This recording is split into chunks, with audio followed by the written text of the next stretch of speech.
Today I'm going to cook a dish which can either be a side dish on its own or a topping for a curry. So it's broccolini with cashews and coconut. The first thing I have to do is make my spice paste. So I've already chopped some onion quite finely, and I'm going to add to it some turmeric, some chopped garlic, some chopped green chilli, which I've seeded. Okay, so my cumin seed is now going to toast. It usually only takes about a minute before it starts to smell lovely. And I'll now add it to my bowl. And without wiping the pan or anything, I'm going to add the coconut.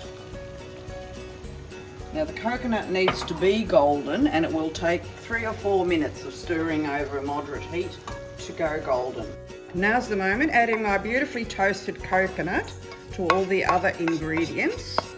Give it a good stir, and then I'm going to transfer it to the food processor. So my spice paste now looking gorgeous. Just get it back into the bowl.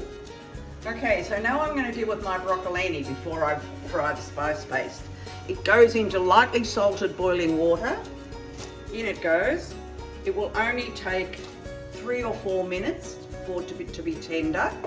And then I will drain it in a colander over the sink, run a cold tap over it for 30 seconds, put it back in this tray in a dry cloth to dry it off before I proceed. Okay, so I'm now putting my spice paste into this oil, and it's going to fry here for about 3 minutes. Okay, now for the exciting final bits. In go my raw cashew nuts, so they've got no salt, they haven't been roasted.